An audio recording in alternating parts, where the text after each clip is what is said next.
Bonjour mesdames, bonjour mesdemoiselles, bonjour messieurs, fidèles téléspectateurs d'Oreb Télévision. Bienvenue à cette émission Découverte Congo. Découverte Congo qui est une émission produite et présentée par votre humble serviteur Willy Massosa. Nous sommes en investigation ici à Madimba. Madimba, c'est le territoire, l'un des territoires du district, de l'ex-district de la Lukaya. Et nous sommes à Kisantu. Je ne suis pas seul, je me suis fait l'honneur de me faire accompagner dans cette émission d'un grand monsieur que vous allez découvrir qui va se présenter. Bonjour maître. Bonjour mon cher Willy. Vous pouvez vous présenter? Comme d'habitude, moi c'est maître Goffin, maître Goffin Djouzi. Bon, je suis avocat résident à Kisantu, notre milieu de vie. Oui, vous êtes basé ici. Comment va la cité ou future ville de Kisantu? Bon, dans l'ensemble ça va, sauf de petites zones d'insécurité qui commencent à se créer entre les Chopichos, les Américains. Mais je pense que les autorités... Il y avait mort d'homme, nous avions appris il y a quelque temps. Je pense que les autorités prendront des dispositions utiles pour que la population de Kisantu et de Madimba en général puisse vivre dans la quiétude. Est-ce que ces bandits ou ces malfrats de Kuluna ne sont pas inquiétés? Qu'est-ce qui fait qu'ils continuent à opérer ici à Kisantu? Bon, on a constaté à un moment donné comme ça, il y avait une accalmie, un compromis de paix qui a été trouvé. Un compromis de paix, c'est-à-dire ces gens sont identifiés? Oui, ils sont identifiés, ils sont connus. Donc, depuis un certain temps, la ville était calme. Mais maintenant, là, on constate en fait un peu la montée de l'insécurité. Bon, c'est ce qui a poussé peut-être que les autorités à prendre certaines mesures de limitation de circulation de motos dans des heures tardives. Et vous, je crois, à partir de 22h ou 23h. Mais néanmoins, il revient aux autorités de prendre les précautions utiles pour sécuriser la population, et c'est bien. Mais du fait qu'ils sont connus, maître, ça me dépasse un peu. Ils sont connus, ils ont été enregistrés et il y a des compromis qui ont été pris ici.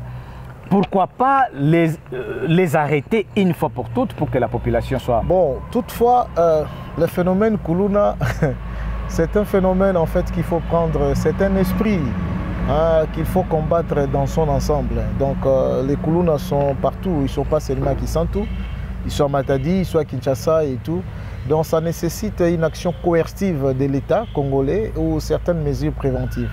Eh bien, je pense que plusieurs fois à Kinshasa ou à Banzangungu, Matadi, à Kisantu, on les arrête, mais ils sont dehors. C'est comme ça que peut-être que le gouvernement, à l'époque, au lieu de commencer à le mettre en prison, il faut les rendre utiles. C'est le projet de Kanyama KCC qui a été fait. Bon, on récupère certains enfants de la rue, on leur donne du métier pour les rendre utiles dans la société. Donc c'est quelque chose qui doit nécessiter une étude au niveau gouvernemental, des autorités, pour que finalement le phénomène soit indiqué. Mais c'est quelque chose tout de même de dangereux parce que ça compromet la sécurité de personnes et de leurs biens dans leurs milliers de vies respectives, notamment ici à Madimba. Oui, il y a eu mort d'homme. Est-ce qu'il y a eu quand même des sanctions? Bon, les sanctions, quand il y a mort d'homme, c'est-à-dire qu'il y a infraction, il y a des actes qui ont été posés. Bon, il revient aux autorités de pouvoir agir de manière générale. C'est leur tâche. Ce sont les autorités qui ont cette tâche-là ou cette mission de rétablir l'ordre public lorsqu'elle est troublée. Et nous, en tant que population, on ne fait qu'alerter, on ne fait que dénoncer, voyez-vous, pour permettre à nos autorités de prendre des mesures idoines pour que finalement le phénomène soit éradiqué. Parlons du développement de Madimba. Vous êtes habitant de ce territoire et ça fait très longtemps depuis que vous êtes ici. Comment est-ce que vous pouvez penser au développement de ce coin? Le développement de Madimba implique plusieurs aspects. Je crois avoir animé avec vous plusieurs émissions. Au niveau d'abord des hommes, au niveau... Parce que le développement d'abord c'est l'humain, c'est l'être humain d'abord qui est le premier acteur du développement. C'est d'abord au niveau de l'humain. Et puis au niveau de pousser l'État, les autorités publiques à pouvoir réaliser ce qui est prévu, n'est-ce pas, pour le territoire. Parce que Madimba connaît assez de problèmes. Elle connaît assez de problèmes, outre l'insécurité que nous venons d'évoquer. Nous avons pratiquement des problèmes communs à travers la province, nos routes de dessert agricoles qui ne sont toujours pas réhabilitées. Voyez-vous, nous avons notre RN16 ici, qu'on attend la réhabilitation depuis très longtemps pour permettre à booster en fait un peu le développement de Madimba, parce que quand la RN16 sera effectivement réhabilitée, n'est-ce pas, ça va créer un corridor économique à partir de Kisantu jusqu'à Kindompolo et des villages environnants, hein, Linfu, Ngeba, Ngidinga, et voyez-vous, ce sont des centres qui y aura des grands centres d'attraction commerciale, et ça va permettre à l'État d'avoir des taxes, de prélever des choses, quelques taxes qui permettront à l'État congolais de pouvoir réaliser ce qu'il peut réaliser au niveau de Madimba.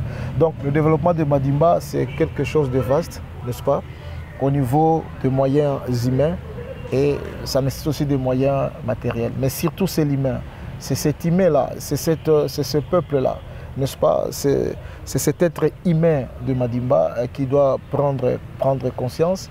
Et là, je salue d'ailleurs l'action de différents leaders de la société civile, la notabilité de Madimba, les politiciens de Madimba, en tout cas tous ceux de personnes qui essaient de crier jour et nuit et rappeler aux autorités que Madimba ou Lukaya dans l'ensemble ne doit pas être abandonné, n'est-ce pas? On ne doit pas abandonner Kassangoulou, on ne doit pas abandonner Kisant Madimba, on ne doit pas abandonner Kimvula. On doit voir Madimba de la même manière qu'on voit Cataracte, de la même manière qu'on voit le bas-fleuve. Alors, c'est cette impression-là que les gens ont à Madimba, et comme si les autorités n'ont pas assez un œil vigilant, un œil un peu pressant pour que finalement Madimba puisse avoir son décollage.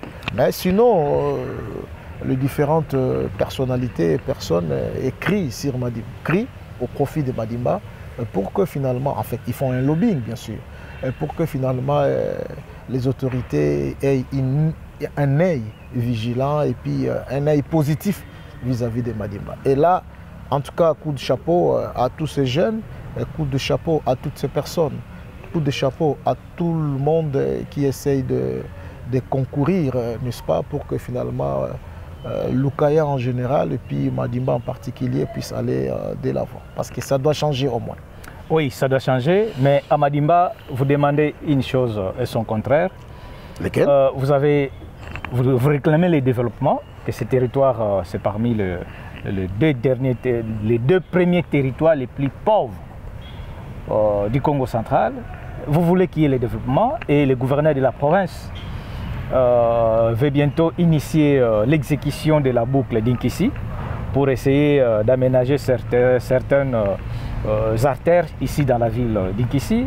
Mais de l'autre côté, certaines personnes s'opposent, d'autres se réclament de la paternité du projet. Que pensez-vous dire réellement de ces projets qui se résument sur la boucle d'Inkissi? Bon, sans toutefois vouloir un peu entrer dans de petites querelles là, n'est-ce pas, ce sont ces petites querelles là aussi qui constituent un frein pour le développement de Madimba. Je pense que devant l'intérêt commun, les petites querelles doivent se taire pour voir ce qu'il y a à développer en soi. Bon, effectivement, la boucle d'Inkissi dont on parle là, on attend beaucoup de choses. C'est comme je disais, sans toutefois vouloir entrer dans de petites querelles là, nous voulions d'abord ici saluer l'implication de toutes les personnes qui concourent au développement de Madimba, en dépit de leurs divergences. Là, il faut saluer de manière générale nos députés provinciaux qui ont été élus ici. Nous voyons l'honorable Belintunga, nous voyons l'honorable Serle Gonda et puis nous voyons l'honorable Mbuta Yobila. Et je pense c'est du côté provincial. Hein? Du côté provincial, effectivement. Alors, je pense que chacun d'eux, en tant qu'élu du territoire de Madimba, fait des lobbying pour que finalement, ce qui est prévu dans les cadres du développement de Madimba puissent se réaliser, notamment la boucle d'Inkissi. Mais je pense que... Qui en soi, c'est vraiment une continuité. Oui, mais je pense que je puis penser, le problème n'est pas forcément ici la boucle d'Inkissi. Le problème, c'est de voir d'abord l'émergence de la réhabilitation de nos routes, de les moderniser à travers Inkissi en général. Parce que quand vous prenez la boucle d'Inkissi, vous avez Mbamantano, vous voyez l'entrée de la mission, mais vous allez descendre à Kimbala. Les routes d'Infouki sont toujours en état de délabrement. Vous allez à la carrière, les routes de carrière sont toujours dans l'état de délabrement. Alors, je pense, à mon humble avis, qu'il est question tout simplement pour nos députés provinciaux, il est question pour la société civile, la notabilité, de continuer à faire pression sur l'exécutif provincial, de telle sorte que ce qui a été prévu dans le budget, parce qu'on ne peut pas réhabiliter quelque chose lorsqu'il n'est pas prévu. Et le gouverneur, si je ne me trompe pas, a fait un projet qui est ambitieux. Et ce projet concerne chaque territoire. Donc il y a une partie dans ces projets du budget, dans ces programmes du gouvernement provincial qui concerne Madimba. Et c'est dans ce cadre-là que la boucle d'Inkissi entre en exécution. Mais néanmoins, il ne faudrait pas seulement voir les choses dans le cas de la boucle d'Inkissi, il faut voir les routes entre guillemets, nous prenons le cas de Madimba en général. Voyez-vous? Parce qu'on peut réhabiliter la route de la mission, c'est une bonne chose. Ça permettra l'accès au niveau de notre cathédrale. Vous savez, c'est le plus grand cathédrale de l'Afrique centrale. Oui. Voyez-vous, ça fait la fierté. On réhabite même la route qui va vers l'hôpital de Saint-Luc, parce que c'est ce qui est tout à fait normal, dans la mesure où les malades qui sont transportés doivent être transportés à l'hôpital dans de bonnes conditions. Mais lorsque vous allez même en Kandou, mais il y a des routes qui se trouvent être en Kandou là-bas, n'est-ce pas, où il est difficilement accessible. Alors ici, il est question pour les politiciens, il est question pour la société civile de Madimba de pousser l'exécutif dans son ensemble à pouvoir réagir positivement pour ce qui est prévu, n'est-ce pas, pour le développement de Madimba. Donc il faut aller un peu au-delà. On ne peut pas commencer à se quereller inutilement sur la paternité, hein, n'est-ce pas, c'est moi le paternel, hein, ceci. Si quelqu'un a pris l'initiative, n'est-ce pas, de pouvoir exécuter les travaux des boucles d'Inkissi, c'est une bonne chose, c'est dans l'intérêt de la communauté, mais avoir l'initiative et mettre en exécution l'initiative, c'est deux choses différentes. Et pour le mettre en exécution, il faut faire intervenir les pouvoirs publics. Donc, pour intervenir les pouvoirs publics, donc le gouvernement provincial, pas sur les routes d'intérêt provincial, le gouvernement provincial, donc il faut le pousser à ce que ce qui est prévu dans le budget, n'est-ce pas, pour Madimba puisse être exécuté. Donc, voilà ce que moi je pouvais dire. Bon, maintenant là, j'entends en fait un peu de petits querelles. L'honorable Yobila, n'est-ce pas, a écrit une lettre au gouverneur lui rappelant les nécessités de pouvoir bétonner la boucle d'Inkissi. Sur le plan de principe, l'idée est bonne. Mais là où le bas blesse, je crois ce qui fait tirer en fait un peu la réflexion ici, lorsque dans la correspondance de Mbouta, l'honorable Yobila, il énumère les budgets, il donne par exemple pour bétonner, il dit 10 millions, quelque chose comme ça là. Et puis il donne en fait les chiffres. Et c'est là où ça bloque. C'est là certaines personnes disent mais comment un député provincial pouvait-il se permettre, n'est-ce pas, de chiffrer le montant? Et c'est là que le bas blesse. Bon, moi, là, ce n'est qu'un rappel qu'il a fait suite à une lettre, oui, il a fait une lettre, à un travail réalisé par l'OVD. Je pense qu'à ce niveau-là, en tant que notre élu, l'action, le fait de rappeler au gouverneur qu'il y a une nécessité de bétonner la boucle d'Inkissi, c'est une bonne chose. Mais au niveau de la faisabilité, je pense que c'était imprudent, c'était un peu imprudent, n'est-ce pas, de commencer à mettre des chiffres.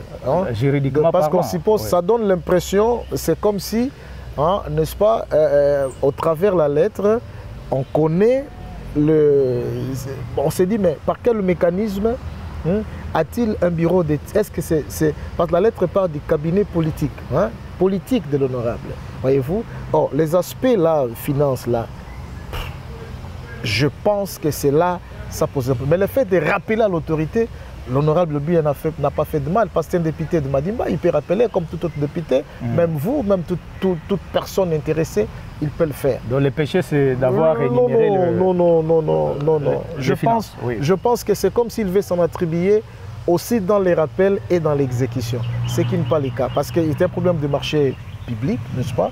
Il faut savoir respecter les règles là-dessus. Il faut aussi, peut-être pour l'entendement de certaines personnes, c'est comme si ça n'est attribué le marché, et donc il rappelle au gouverneur que ça, j'ai déjà eu le marché, donc défalquer l'argent, et voilà ce qu'on va faire pour le ciment, on fait ceci.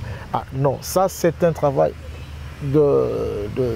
des experts en matière d'infrastructure, n'est-ce pas, ou des services spécialisés. Soit le gouvernement décide, c'est l'OVD qui le fait, ou soit on peut recourir à d'autres entreprises spécialisées en la matière. Donc, mais le fait de rappeler, c'est bon, mais le fait de dire que non, voilà, de chiffrer le montant exécuté en étant bureau politique, là, je pense que c'est ça qui le fait en fait tirer un peu le courroux de certaines personnes ici. Mais néanmoins, dans l'ensemble, il faut réunir toujours les efforts, n'est-ce pas?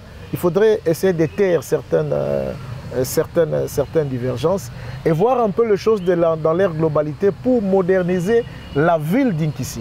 Parce que ce qui est important, c'est l'exécution de ces travaux. C'est l'exécution de ces travaux. Et vous savez, ces travaux-là, ça n'a pas commencé avec au temps du gouverneur ici. Hein. Ce sont des choses qui ont commencé depuis très longtemps. Alors posez-vous la question de savoir pourquoi... Et dans mes recherches, c'est depuis 2006 même. Effectivement, mais pourquoi ça ne s'exécute toujours pas? Voyez-vous, Banzangungu traversant, ils ont connu les mêmes problèmes de route à l'intérieur de la ville. Voyez-vous? Mais allez en Banzangungu, vous trouverez qu'on a la route d'Nsonankoulou est faite, vous êtes au niveau du parcours, foyer et tout ça. C'est bon, ça permet cette fluidité. C'est ce qu'on veut au niveau du territoire de Madimba. Donc, je pense pour moi qu'il est temps que les petites querelles puissent se taire en fait un peu, que tout le monde puisse diriger, faire pression sur l'exécutif provincial, afin de mettre en exécution les programmes, ce qui a été prévu dans le budget au profit de Madimba. Et il faut voir les choses dans leur globalité. Il faut, même ici, nous sommes ici à la gare, n'est-ce pas? Mais il y a beaucoup de routes à l'intérieur de nos avenues. Dans quel état ça se trouve? Il suffit qu'il puisse pleuvoir ici, mais c'est grave, voyez-vous. Donc il faut voir les choses dans les... Il faut plus ramener le gouvernement provincial à moderniser les routes internes ici à Inkissi. On laisse simplement de limiter la vision, n'est-ce pas, sur la boucle d'Inkissi et commencer à se quereller autour de ça. Oh, je pense que ce n'est pas le moment. Oui. De l'autre côté, sur la RN16, nous avons vu des enjeux qui sont là. On ne sait pas qui en est les mandateurs. Écoutez, papa Willy, vous savez, la RN16 ici, on peut se demander depuis tout le temps. Cette histoire a commencé au temps de Joseph Kabila. Combien de lancements de travaux qu'ils n'ont pas fait ici? Jusque-là, on ne voit rien. On ne voit toujours rien. Voyez-vous? C'est là qu'on se pose. Est-ce qu'il y a une volonté de freiner le développement de Madimba? Qui retient le développement de Madimba? Qui retient le développement de la Lukaya?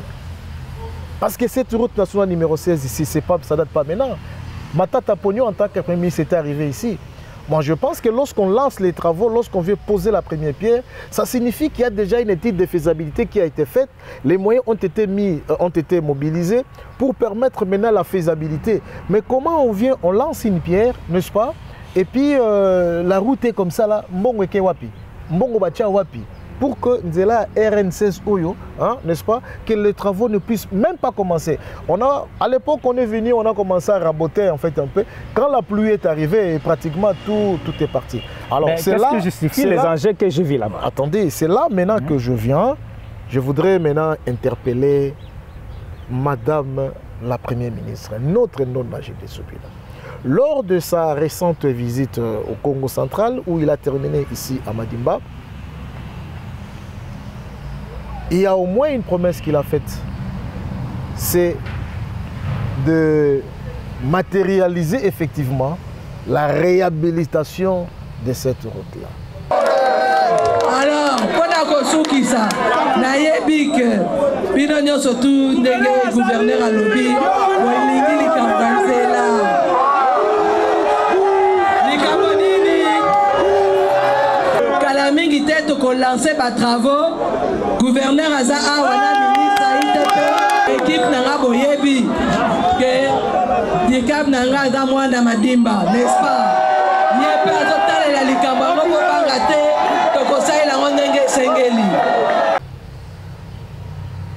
Nous estimons et nous croyons, nous appelons Madame la Première ministre.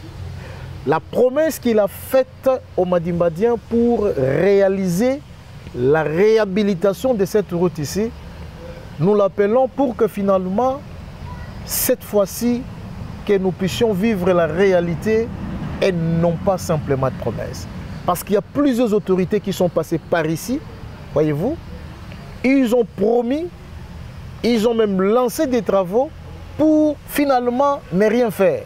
Alors cette fois-ci, comme nous avons notre Ndona, notre maman, notre sœur, qui est Premier ministre, qui met en exécution la politique gouvernementale, la RN16 étant une route d'intérêt national, prenant en compte la promesse qu'elle a faite, nous l'appelons et nous estimons que cette fois-ci, qu'on puisse réellement matérialiser cela, que nous puissions vivre la réhabilitation réelle, pas supposée, de la route nationale numéro 16. Je vous ai toujours dit, cette route nationale numéro 16 est d'intérêt capital. Elle nous lie avec l'Angola. Voyez-vous? Aujourd'hui, là, tout le monde sait où il est à Kinshasa, il est à Matadi, il est à Boma. Il va à Loufou pour acheter des choses. Et vous savez, mon cher Willy, cette route-ci, lorsqu'elle est réhabilitée, n'est-ce pas, elle va permettre, elle va accroître les échanges commerciaux entre nos deux pays. C'est-à-dire la RDC et l'Angola au bénéfice même du territoire de Madimba. Et c'est comme ça que j'ai dit, tous les villages, les longs, n'est-ce pas, de cette route, auront une plus-value. Auront une plus-value. Allez à Loufou maintenant là. Pourquoi ces sociétés-là, la plupart des sociétés d'entreprises s'installent à Loufou? Pourquoi? Parce qu'effectivement, on a créé ces corridors d'échange. Et il y a un grand corridor d'échange ici commercial sur la route nationale numéro 16. Voyez-vous? Alors, il faudrait que les autorités puissent réellement mettre en exécution cela. Ça permettra effectivement que, non pas simplement le pays va en tirer profit, parce qu'il ne faudrait pas combattre tout simplement Madimba pour dire que non, voilà, si on les met, voilà, il y aura ceci, ceci. Mais voyez l'intérêt national. Pourquoi? Parce que autant on a créé la douane, autant qu'il y a de l'ampleur au niveau de Loufou, autant qu'il y aura de l'ampleur lorsque on construit ou on réhabilite effectivement la route nationale numéro 16. Donc il faudrait que les gens puissent savoir cette dimension des choses. Et là, nous rappelons nos autorités nationales que toutes les promesses qui ont été faites au territoire de Madimba pour la réhabilitation de cette route, voyez-vous, mais ça va donner même un tonus par rapport au territoire sœur de Kimvula. Voyez-vous, ça va donner un tonus au territoire sœur de Kimvula. Et il est plus facile qu'on puisse mettre un grand poste douanier à Kindompolo. Voyez-vous, faciliter les échanges commerciaux. Et puisque les échanges commerciaux seront de grande envergure, ça peut, on va renforcer les services de sécurité et ça peut permettre aussi à lutter effectivement contre l'insécurité de Mobondo venant du niveau de Bandundu. Parce que là, il y aura maintenant une concentration des services de sécurité à grande échelle. Et bien voilà, ça va contribuer à la sécurisation de ces coins-là. Donc c'est pour ça que nous disons, Madame la Première ministre, vous nous avez promis ici que cette route sera réhabilitée. Et la population de l'ex-district de la Lukaya, n'est-ce pas?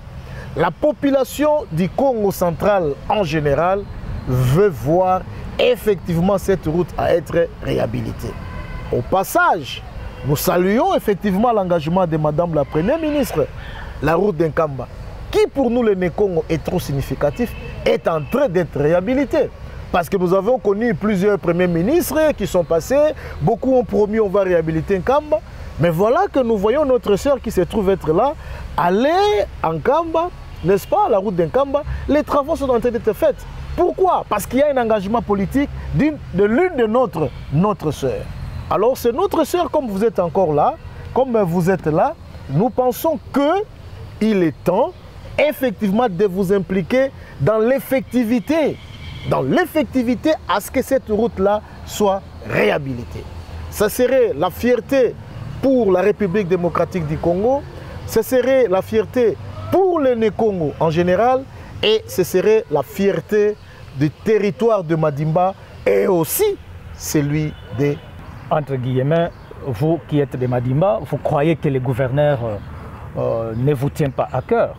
Bon, selon certains rumeurs que nous prenons. Effectivement, parce que vous savez l'avènement du gouverneur, l'actuel bien sûr, grâce à Kwanga Maswangi Bilolo, lorsqu'il a présenté à l'Assemblée provinciale son programme d'action, ça suscitait en fait un engouement. Mais au fil du temps, on se rend compte que c'est comme si, à Madimba, il n'y a rien de concret, rien de concret qui s'est fait.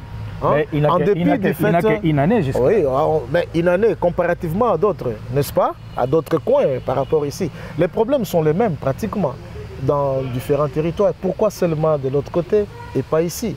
Et là, parce qu'il y a un autre point qui pose problème ici, la construction de la route de Mbamba-Kilenga, Mbouba jusqu'à Mbamba-Kilenga. Bon, moi, en tant qu'avocat ici, j'ai eu à traiter des dossiers de la terre de Mbamba-Kilenga. C'est vrai que c'est une terre minière. Le vice-gouverneur est arrivé ici, il a lancé des travaux de réhabilitation de cette route-là. Je pense que nous, le plus important, qui est l'effectivité de la promesse, pas les promesses en l'air. Parce qu'on a déjà vu, hein, les travaux sont lancés et après, par la suite, il n'y a plus rien. Hein. Les pierres sont posées et par la suite, il n'y a plus rien. Mais en Mbamba-Kilenga, ce n'est pas le gouvernorat ou la province qui finance, là, ce sont des partenaires. Bon, les partenaires, parce qu'ils ont un intérêt. L'intérêt, c'est quoi? C'est leur intérêt minier. C'est cela. Donc la route sera réhabilitée. Sera réhabilitée, effectivement. Mais dans le mécanisme de gestion, nous, on est intellectuels, on doit être véridique.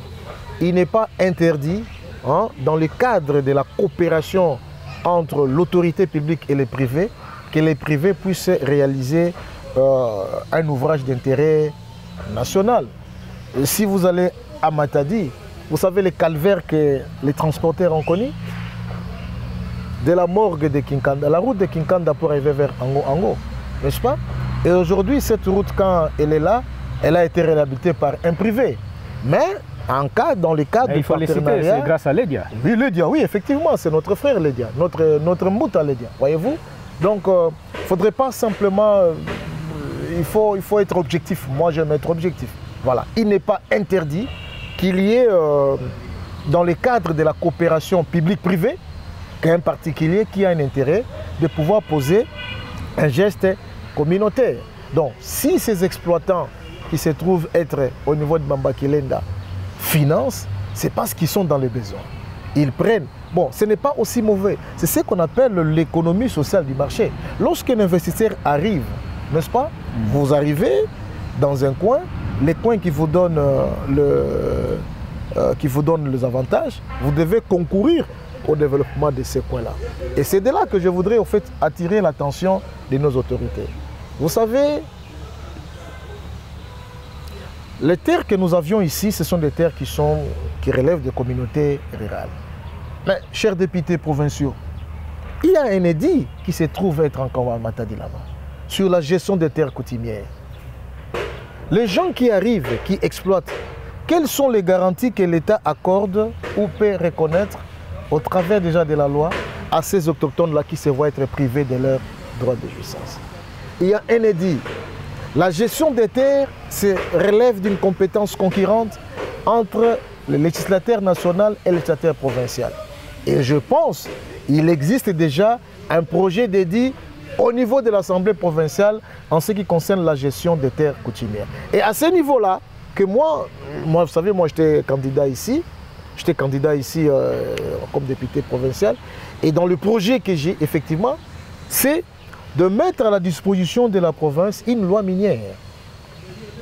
Une loi minière qui permettra de garantir le droit de la province, de l'État, le droit des autochtones et aussi réglementer l'activité au niveau de la province, bien sûr, de tous ces exploitants qui arrivent. Parce que le Congo central, tel que vous le voyez, c'est une zone minière qui n'est pas encore exploitée. Alors il faudrait que nos autorités veillent déjà. Il faut anticiper les choses. Comment au Katanga, ils ont des mines, mais Fifi Masuka, ce qu'il fait, c'est grâce aux mines, non? L'investisseur, quand il arrive, il a besoin d'avoir la matière. S'il a besoin du diamant, c'est le même diamant qui est ici, qui se trouve de l'autre côté. Peut-être la qualité ou la teneur, mais c'est les diamants. L'or qu'il peut trouver là-bas, c'est le même or qui se trouve être ici. Alors, que font déjà nous, les Congo, intellectuels Congo? Que font-nous? Qu'est-ce que nous faisons en termes préventifs pour garantir les droits de nos autochtones, de nos mamans, de nos papas, qui vivent au village, n'est-ce pas? Du coup, atterrit un investisseur minier qui arrive et qu'il vient, il vous distrait avec des sachets de sucre. Mais non, non, non, non, non. Donc, c'est la raison pour laquelle nous devons déjà réfléchir. Nous devons réfléchir pour mettre, moi j'ai ces projets-là, mettre en place un projet dédié minier, parce que c'est aussi une matière concurrente, pour réglementer toutes ces activités-là. Mais, l'idée est louable, n'est-ce pas, de voir un investisseur privé qui habite ou qui exploite à Mbamba Kilenga, faciliter la construction ou la réhabilitation. Donc, disons la construction, parce qu'on doit construire quand même une route. La construction d'une route bétonnée, n'est-ce pas, quand bien même que cela lui permettra d'évacuer sur une bonne route ce qu'il produit, mais ça va faciliter aussi la fluidité des activités commerciales dans les différentes, parmi les différentes, entre différents villages. Là où vous pouvez peut-être faire 2 heures du temps, vous en faites en 3 heures, c'est déjà bon. Mesdames et messieurs, comme vous venez de suivre, nous sommes avec Maître Goffin Nzuzi. Il est parmi les notables de Madimba. Et de l'autre côté, nous disons, il est aussi politique. Nous avons parlé de Mbamba Kilenda, mais nous sommes dans l'émission Découverte Congo. Il faudrait que ceux qui nous suivent découvrent ce qu'on entend par Mbamba Kilenda, comment est-ce que cette population de Mbamba Kilenda est en train de vivre et comment ils ont accueilli cette exploitation depuis plus longtemps. Willy Massosa, dans cette émission Découverte, était à Mbamba Kilenda pour aller interviewer la population et de savoir la réalité de ce qui se passe. Je vous en prie, mesdames et messieurs, que vous puissiez suivre cet élément. Suivez. Tata mbote za quoi? Mbote papa. Zinadia kuna. Makabi Kilenga. Tata Makabi. Didi nki ataje. Mbamba Kilenda. Gatu de fuiri mbongo zimbiri tutima diama. A diama dio koji. Beto, won toto beto wakul ma compagnie mena. Masadidi, minderi misari zinzosi di brick mudi amku mweka tukumi kuna ka. Di salam kube minderi. Muba 50 quelque à 40 quelque. Bon le gonu mbweni ngetiato moto. Tawa filmer gata bingeni bonkuta e bonga beto gati beto ba filmer ka budi ata kwis nariak. Yam zinzi atu balentu giba gata beto fuiri mbonga gati rene. Abon ki bze songi la ke diama dinako. Beto, mudi amu compagnie de fuiri mudi amki mbefu kituni kyao. Minderi ba yedi botukere minderi beto dila to dia ba minderi. Anki bita songa ke ataji di diama dinako. Mchintoto dinina. Mengeka tutamona ko diama muni. Ane muntu mpamba mpov. Yana mfutu kibene kere kankati. Banani basala diama dio. Beto ba minderi batuwa kunsisin kaka bakwisa onsi beto batima diama. Tu fuila mbongo tu dila mbongo. Beno musuleze tima diama dio. Beto mo aparece bakwisa za ta kwa mchintoto mu distance 180 mètres. Beto boto timini mo pawa. Kama machine batimina ba bagla bini biako. Bon, qui vous faut nous passer développement du côté? Bon, développement, ben, tu as besoin de voter ta tête. Pour qui tu voter ta tête, on le met tout bien tout quoi. Nsi moi nansi, quand tu tombes sur le rondam c'est. Hein? Oh, Thomas nzele yebe, nzele foi. Mukwisa tu ko kule ki mbuba yuko kilenda. Ata tu sabe tu mal ma passo mo biata, mo dam ko diat. Bele betu tu bakela ko diam na presse. Buko bo tu mo ni ngeri aka njangaleri, nati nta ngo mun ko batata ben ko nan toile betu. Oui, toza à peu près 80 km. Pasi na bino. Awa na mbamba kilende za nini?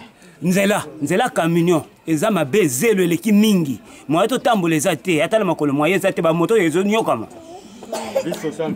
Maintenant toyokaka ke mbamba kilende eza na diamant, eza na cuivre, eza na cobalt, boza na ba richesse ebele. Est-ce que population bozoko profiter nango? Bon, biloko wana pona biso poto zo eza pasi.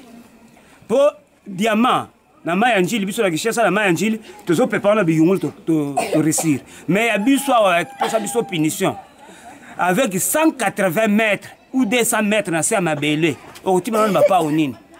Yango mundela yakina machine mutazo timo la mutazo biloko wana azubi mengo na ye akena yango biso to tikale ba pauvre kaka tozo lia ba matembele zanga mafuta.